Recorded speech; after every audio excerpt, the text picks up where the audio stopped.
নমস্কার, কেমন আছেন সবাই? আমার নতুন একটি ভিডিওতে আপনাদের সকলকে স্বাগত।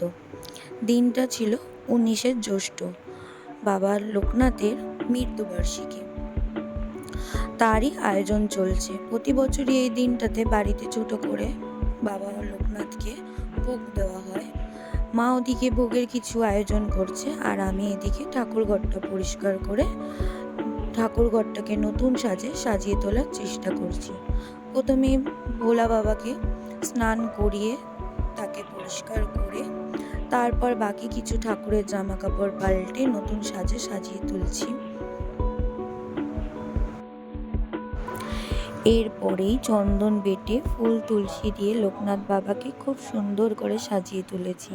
তারপর চলে আসলাম গণপতি বাপ্পা ও লক্ষ্মী ঠাকুরের কাছে। দেখুন দুজনকে কত সুন্দর নতুন জামা পরে মানিয়েছে। দুই ভাই বোন কি সুন্দর পাশাপাশি বসে আছে। একজন পরেছে আকাশি কালারের পাঞ্জাবি ও অপরজন পরেছে লাল কালারের শাড়ি। এরপরেই লোকনাথ বাবার জন্য একটা মালা আনা হয়েছিল, সেটা আমি পরিয়ে দিয়ে লোকনাথ বাবার সাজ কমপ্লিট করলাম। এরপরে বিভিন্ন রকমের ফলের বাটা সাজিয়ে বাবা লোকনাথের জন্য মিশ্রি, আমৃতি, মালপোয়া এবং বিভিন্ন রকমের ভোগের আয়োজন করা হয়েছে। মা ওদিকে রান্না কমপ্লিট করে ফেলেছে, বাবার জন্য ভোগ বানিয়েছে খিচুড়ি, তরকারি, বিভিন্ন রকমের ভাজা, আর সেটাই আমি পাথরের বাটিতে গুছিয়ে ফেললাম। এরপরেই মা সেগুলোকে সামনে সাজিয়ে বাবার জন্য ভোগ নিবেদন করবে।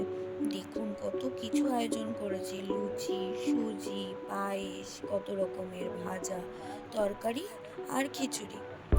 এরপরেই সবাইকে প্রসাদ নিবেদন করে মা বসলো পুজোতে। আর আমাদের ঠাকুরঘরটা আজ কি সুন্দর সাজানো হয়েছে, দেখুন কত রকমের ফুল দিয়ে, সামনে কত রকমের ভোগের আয়োজন করা হয়েছে।